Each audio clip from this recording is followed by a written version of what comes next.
RRB NTPC 2019 को लेकर finally cat में केस फाइल कर दिए गए। केस के डिटेल्स आ चुके हैं। आज हम लोग इस वीडियो में बात करेंगे कि क्या क्या पॉसिबिलिटी है, क्या क्या चीज़ें आगे हो सकते हैं और क्या क्या दिक्कत आने वाली है इस वैकेंसीज को लेकर। ये हम लोग इस वीडियो में बात करेंगे। जैसे कल ही के दिन ये आपने नोटिस देख रखा था, ये कॉरिजेंडम ऑफिशियली अनाउंस कर दिए गए थे। जो जो चीज़ें बदलाव किए जा रहे हैं, यहाँ पर मेरिट लिस्ट को डाउन किया जाएगा। मेरिट लिस्ट डाउन जिस पर जैसे कुछ लोग का कहना था कि गलत तरीके से, पर हो सकता है कि कहीं मैंने गलत पढ़ रखा हो, तो उसके लिए माफ़ी चाहता हूँ। तो यहाँ मेरिट लिस्ट के डाउन किया जाएगा। फिर सेकंड पॉइंट में ये कहा जा रहा है कि आप फर्स्ट स्टेज सीबीटी में जिस कैटेगरी में जिस सेक्शन में आप पास करते हैं, सेकंड स्टेज सीबीटी में भी वही हिसाब से आपको मेरिट बनाई जाएगी। और यहाँ पर जो चेंज किया जा रहा है, जो चैलेंज किया गया, जो नंबर 1 पॉइंट है, सिर्फ इसी को चैलेंज किया गया। इन केस शॉर्टफॉल जो भी कैंडिडेट के, क्योंकि यहाँ पर 20 टाइम्स एग्जैक्ट कैंडिडेट को लेना है जो यूनिक होंगे। अब ये 20 टाइम्स यूनिक करने के लिए कट ऑफ को नीचे करना पड़ेगा, और जो 20 टाइम यूनिक कैंडिडेट में जितने कट ऑफ नीचे जाएंगे वही हो जाएगा आरआरबी का नया हर जोन के कट ऑफ। तो यहाँ पर ये इसी पॉइंट को सिर्फ चैलेंज किया गया। बाकी जो बहुत सारे चेंजेस जो किए गए, इसको कुछ भी चैलेंज नहीं किया गया। यदि यहाँ पर यदि ओबीसी एससी एसटी यदि इसमें चैलेंज किया जाता तो कुछ फेवर भी आते कैंडिडेट के कुछ फेवर भी होता, पर यहाँ पर जो सिर्फ चैलेंज किया गया, रिजल्ट को चैलेंज किया गया और इस पॉइंट को चैलेंज किया गया। फिर इसके बाद देखें, जैसे ईडब्ल्यूएस में जो छूट दी जा रही है 2019 के पहले का आपके पास ईडब्ल्यू सर्टिफिकेट नहीं है, इस पॉइंट को भी चैलेंज नहीं किया जा रहा, क्योंकि ये कैंडिडेट के फेवर में बात हो रही है। तो इस यहाँ पर अब बात आती है, ये केस को आप चेक करना चाहें तो कैट के ऑफिशियल वेबसाइट के ऊपर चले जाना है, और यहाँ पर आप सेलेक्ट अपना ब्रांच सेलेक्ट करना, और जैसे इस ब्रांच के ऊपर सेलेक्ट करते हैं, इसका लिंक मैं डिस्क्रिप्शन बॉक्स में दे रखा है, वहाँ सेलेक्ट करना है। और कल ही के दिन केस के डिटेल्स तो आ चुके थे, पर समय नहीं मिल पाया था, जिसकी वजह से वीडियो बना पाऊँ। तो यहाँ पर केस के डायरी नंबर 1858 है, और फाइल कब की गई, 2022 में। अब जब यहाँ पर मोर डिटेल में आप क्लिक करते हैं तो सारे केस के डिटेल्स आपके सामने ये रहा। अब यहाँ पर आप देख सकते हैं, अब भी ओरिजिनल एप्लीकेशन है, पेंडिंग में है। फिर इसके बाद देखें, जिन्होंने पिटिशनर है, फाइल जिन्होंने किया संदीप कुमार है। फिर ये इनका एड्रेस है, और ये इनका वकील है, एडवोकेट है। इन्होंने ही कहा था कि आपका केस बहुत स्ट्रॉन्ग है, तो फाइनली इन्होंने इस एडवोकेट के कहने पर यहाँ पर संदीप कुमार जी ने तो अपना केस तो फाइल कर रखा है। फिर इसके बाद रेलवे के ऊपर फाइल किया, रेलवे के एड्रेस है। फिर इसके बाद एग्ज़ाम फी, ये बेसिक डिटेल है। अब भी नेक्स्ट हियरिंग कब होगी तो आप चेक करना चाहें तो केस के फाइल निकाल कर, और इसका लिंक दे रखा है, तो कुछ भी प्रोग्रेस होता है तो आप खुद के दम पर खुद से आप चेक कर सकते हैं। अब बात आती है यहाँ पर क्या क्या चीज़ें हो सकते हैं। अब यहाँ पर जिनको केस फाइल करना था वो केस फाइल कर रखा है। अब कैट केस की वजह से एसएससी के एग्ज़ाम में आप देखें तो लंबे समय से इंतज़ार करना पड़ता है, 1 से 2 साल 3 साल लग जाते हैं। जिन्होंने भाई साहब, जो भी भाई साहब महान आत्मा है, इन्होंने केस फाइल कर रखा। अब आगे क्या होने आर जैसे बहुत सारे लोगों का कहना है कि आरआरबी चाहेगी तो जल्दी खींच लेगी, पर आरआरबी के हाथ में यहाँ पर कुछ भी नहीं है। आरआरबी जिस कमीशन को बैठाई थी, जिस हाई पावर कमेटी को बैठाई थी, इस हाई पावर कमेटी की रिकमेंडेशन दिखा सकती है। और यदि यहाँ पर कोर्ट केस, यदि लंबा, जो इनके एडवोकेट हैं इतने स्ट्रांग अपने पॉइंट को नहीं रख पाते हैं, तब जाकर मुश्किल से 1-2-3 डेट में क्लियर हो जाएंगे केस। पर यदि इनके एडवोकेट पूरी तरह से प्रिपेयर्ड हैं, पूरी तरह से अच्छे से, यदि यहाँ पर, क्योंकि कोई भी जो भी एडवोकेट हैं, जो भी अपने कोशिश करते हैं कि जो भी केस मिली है उसमें अच्छे लीड पा सके।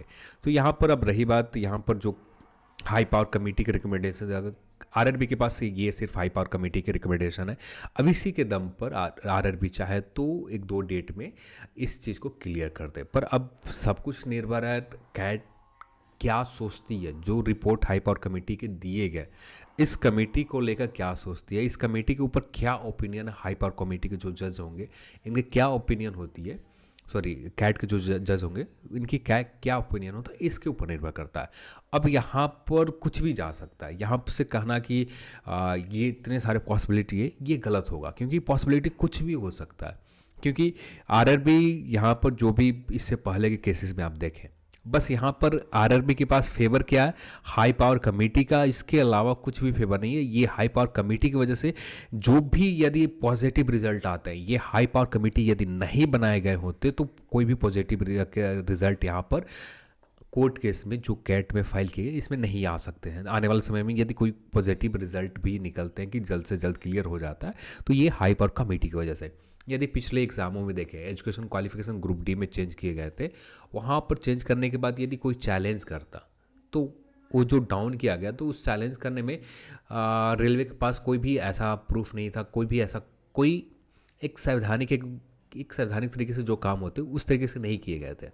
तो वहाँ पर चैलेंज किया जाता तो वहाँ पर रेलवे हार जाती। पर यहाँ पर एक वैधानिक तरीके से, एक संवैधानिक तरीके से इस चीज़ को चैलेंज किया, जो भी इम्प्लीमेंट किया गया, लोगों कंसर्न सुने गए, बस यही एक फेवर में। और आने वाले समय में ही एग्जैक्ट हमें पता चल पाएगा कि क्या होगा। अभी के लिए हम सिर्फ इतना ही कर सकते हैं कि अंधेरे में है कि हाँ कुछ भी हो सकता है। जैसे एसएससी के एग्ज़ामों में देखें, एसएससी सीजीएल के एग्ज़ाम में केस लंबे समय से चल रहे हैं, सुनवाई हो रहे हैं 2 से 3 साल खींचे चले जाते हैं, और तब लास्ट में ये किया होगा, ये पेंडिंग में चले जाएंगे, नए रिक्रूटमेंट निकाले जाएंगे, उसे फुलफिल किए जाएंगे। अब ये जब पूरी तरह से क्लियर होता है, उसके बाद CBT 2 एग्ज़ाम होगा, क्या निकल कर आता है कुछ भी कहना बहुत मुश्किल है।